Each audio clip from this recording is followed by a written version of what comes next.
మనం చూస్తున్నాం ప్రధానంగా బంగాళాఖాతంలో ఏర్పడినటువంటి అల్పపీడన ప్రభావంతో ప్రధానంగా కామారెడ్డిలో వరద బీభత్సం సృష్టిస్తోంది. 2 రోజులుగా కురుస్తున్నటువంటి వర్షాలకు కామారెడ్డిలో మనం ఇప్పుడు ఏరియల్ షాట్ ఏబిఎన్ ఎక్స్క్లూజివ్ గా చూపిస్తోంది.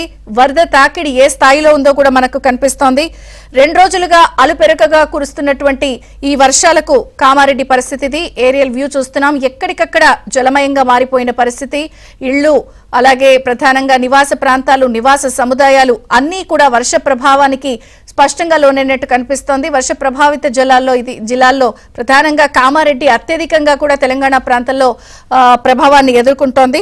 ఇంకా మనం చూడొచ్చు ఈ భారీ వర్షాల నేపథ్యంలో కూడా నిన్న కూడా మనం చూసాం చెరువులు, వాగులు, వంకలు పొంగి ప్రవహిస్తున్నాయి. పోచారం ప్రాజెక్టు కూడా ఏ స్థాయిలో అలుగుపోసింది. దాంతో అక్కడున్న స్థానికంగా ఉన్న ప్రజలు కూడా కొంత ఇబ్బంది పడుతున్న పరిస్థితి. ఇక ఈ భారీ వర్షాల కారణంగా కూడా రైల్వే ట్రాక్లు కొట్టుకుపోయాయి. ప్రధానంగా రైళ్ల రాకపోకలు నిలిచిపోయాయి. పూర్తి స్థాయిలో ఒక కామారెడ్డికి సంబంధించినటువంటి ఎక్స్క్లూజివ్ ఏరియల్ వ్యూ చూస్తున్నాం మనం. ఇళ్లు జలమయంగా మారాయి. ఎక్కడికక్కడ ప్రాజెక్టులు జలమయంగా, జల విలయంలో పూర్తి స్థాయిలో కామారెడ్డి ఉంది. ప్రస్తుతం ఇది పరిస్థితి. రైళ్ల రాకపోకలు నిలిచిపోయాయి. స్కూళ్లకు సెలవులు ప్రకటించారు. మరొక 2 రోజులు ఈ జల విలయం కొనసాగే పరిస్థితి ఉందని చెప్తున్నారు. బంగాళాఖాతంలో ఏర్పడినటువంటి తీవ్ర అల్పపీడన ప్రభావంతో ఇవాళ రేపు కూడా భారీ వర్షాలు కురిసే అవకాశం ఉంది. ఇక ప్రధానంగా కామారెడ్డికి సంబంధించి మనం చూస్తే ఎంత పరిస్థితి హృదయ విదారకంగా ఉంది, ఎంత దయనీయంగా ఉంది కూడా మనము క్లియర్ కట్ గా చూడొచ్చు. ఎక్కడికక్కడ గండ్లు పడ్డాయి. హౌసింగ్ బోర్డ్ కాలనీల్లో ఇళ్లకు చేరడంతో చాలా ఇబ్బందులు పడుతున్న పరిస్థితి.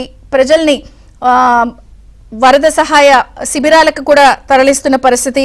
భారీ వర్షాల నేపథ్యంలో అటు హైదరాబాద్ కామారెడ్డికి సంబంధించినటువంటి నేషనల్ హైవే 44 కూడా రాకపోకలు నిలిచిపోయిన పరిస్థితి మనం చూస్తున్నాం.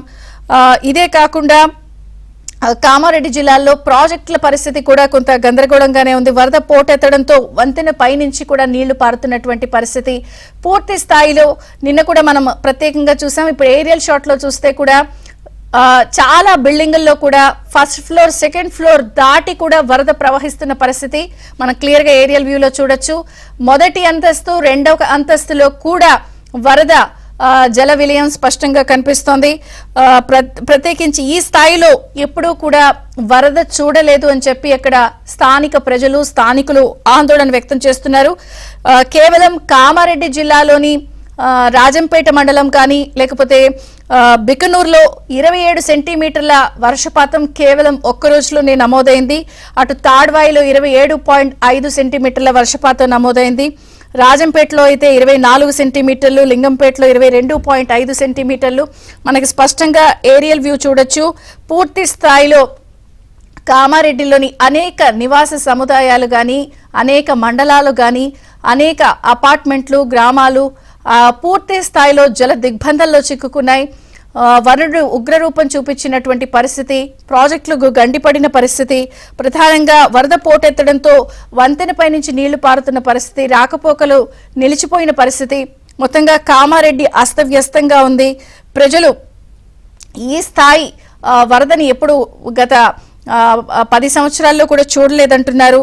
ఇప్పటికే చాలా మందిని వరద ప్రభావిత ప్రాంతం నుంచి శిబిరాలకు తరలిస్తున్న పరిస్థితి. ఈరోజు ప్రత్యేకంగా ముఖ్యమంత్రి కూడా ఏరియల్ వ్యూ చేస్తున్నారు. అలాగే ప్రత్యేకించి సహాయక చర్యల్లో ఎన్డీఆర్ఎఫ్ బృందాలు కూడా పాల్గొంటున్నాయి. సో ఇది పరిస్థితి.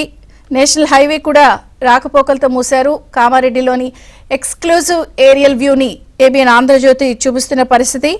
ఎడతెరిపి లేకుండా కురుస్తున్న వర్షాలకు వరదలు, వాగులు, వంకలు పొంగి ప్రవహిస్తున్నాయి.